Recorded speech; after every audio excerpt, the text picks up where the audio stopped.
Hi, everyone. This is Debbie Rambus again with the Compassionate Friends, bringing you another message of hope in our series of 31 messages of hope.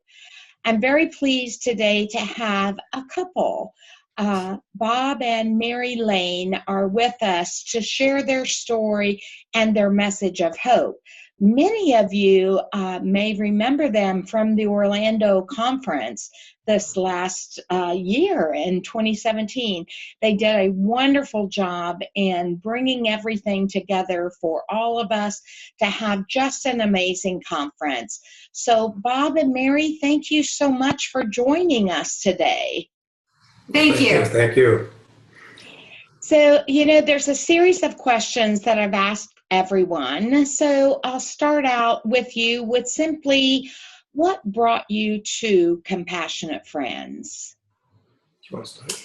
Well, our daughter Amanda had breast cancer, and the first year she was sick, we felt that everything was going to be fine. But the second year, when we realized that she was indeed dying, that changed everything for us. And we knew we had to find something after she died to keep us going. We felt that we were prepared because we had been preparing for her death. But the reality is, when she died, it was no different than anybody else is. And our oldest daughter, who lived in the panhandle of Florida, found out about Compassionate Friends, and she's the one who told us about it. We had actually tried some, she was under hospice care at the end, so they offered us some counseling. We tried that for a couple of times, and it really didn't work, and it didn't satisfy our needs. So we decided to give Compassionate Friends a try, and we started going. And we have been going to 2 meetings each month for coming on up on 9 years in February, and I don't think we've missed more than 3 meetings in that time. Wow, that's an amazing story of perseverance, and I can't imagine the difficulty in watching your child die. And initially having that hope that things were going to be okay, and then realizing that it wasn't. So it had to be extremely difficult to go through that. And agonizing for your family. So I'm so very sorry about that. Thank you. And I am glad that you found Compassionate Friends.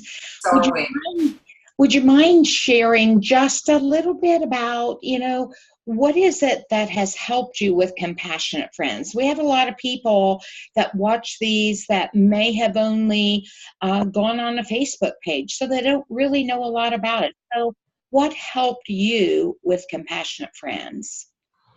Well, I think the thing that helped me the most was that people shared their stories with me. I realized we were kind of walking the same walk, but each journey was a little different. And I realized that no place else did anybody mind if I came in a bad mood, angry, happy. I mean, it didn't make any difference. They were all there, and they cared very much. I had some quirky things that I did, and Bob was probably more typical, but everybody was kind and understanding, and it's the only thing that got us through, honestly, Debbie. Without it, I don't think we'd be sitting here today. Yeah, our journeys were different. I cried a lot. I went to Compassionate Friends with her, and I sat there mostly and listened. Several times people said, do you have anything to add? And I said, no, I just want to listen. Just hearing the stories really, really helped us. Our chapter has 2 meetings a month because of the geography. So we ended up going to both of them. A lot of people just went to one or the other, but we decided we needed it twice a month. And we had the unique experience of being able to drive home. I had about an hour drive home each time. And we had that time to share with each other in the car what had happened that night. Sometimes we were mad, sometimes we were happy, but there was always something to get from the meeting and to take with us. And it really, really helped us. I don't think, like Mary said, I don't think we could have made it without it. I don't think we could have. Wow. And that's wonderful to hear. And it's good to hear, that sometimes, things weren't something you necessarily liked or appreciated, but you kept going, and it gave you that opportunity as a couple. Because I think oftentimes couples worry. They hear those horribly alarming statistics, which really aren't true, about the number of people they're going to end up in divorce. It's going to destroy your family. I think it is definitely hard work, no doubt about it, but it isn't something that has to destroy your family. So I'm so glad that we have an example of a couple that has gone through this together. Well, and just a little aside, I don't want to take too much time. It has done a lot of damage to our family. Bob and I have 7 children, and a lot of things have happened to our family. But you know what? I see everybody eventually pulling together. Yeah, and that's a very good, realistic picture to paint. It's not a rosy glass that we see through. No.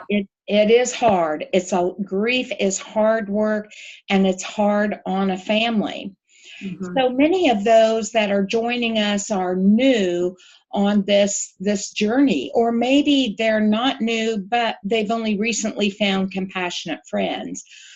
What would be some messages of hope that you might be able to share with others?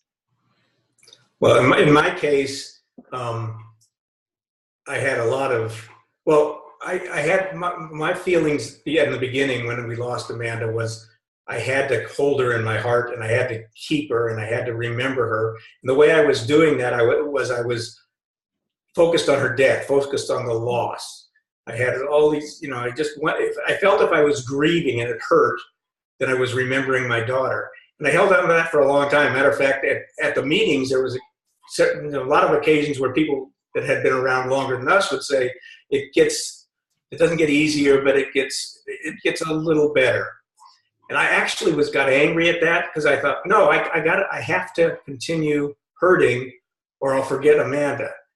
And that that was quite a while. My journey stayed that way for several years, I would say.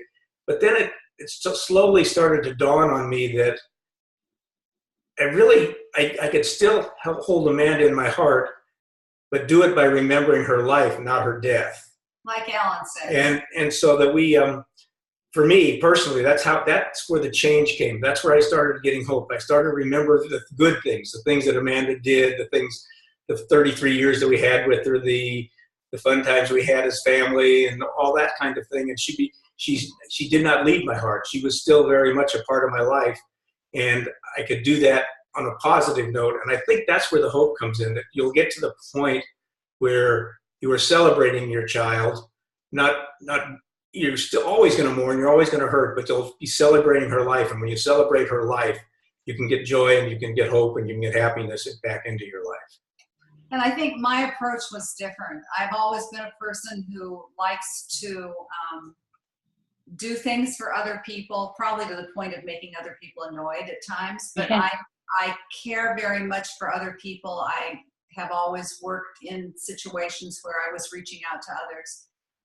And what I think started my healing was when, about 2 years into our grief, I asked if I could get a little gift and be a welcome person at the door for each new person. And they said, sure, go ahead. And from that, it went into other things. And then I became a leader. And I found that reaching out to other people, walking this walk was what was healing me. And I know that that may sound a little ostentatious, but that was what started my healing. And I know when I share with other people that when they start to feel a little more like reaching out to others, that's when a lot of their healing starts. But that's just me. So that was my approach. And I think that's a good point. I too have found that helping others is healing for myself. because knowing that when I started this journey, there were people that reached their hand out to me and helped me. And I feel better when I can reach out my hand to other people. And Bob, I really appreciate where, you talked about, we do kind of think if I'm not sad, if I'm happy or appear to be happy or laugh, I think initially there are those guilt pangs where you think, oh my goodness, I must be doing something wrong. I have to be sad.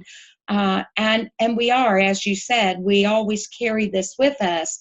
But really what we carry most with us is the love I had for Tony, the love that you both had for Amanda. And that's what we want to share. So I thank you both so much for coming and sharing your individual messages of hope. Thank you. Thank you very much. We appreciate this. We appreciate what you're doing here, and I think it really will reach out to people. I hope we are able to help.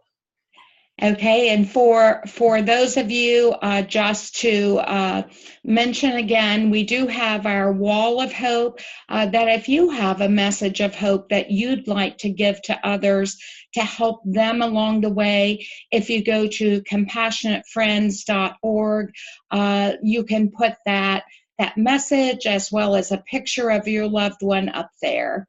So thank you, everyone, and I hope these messages of hope resonate well with you. Thank Bye. you. Bye-bye.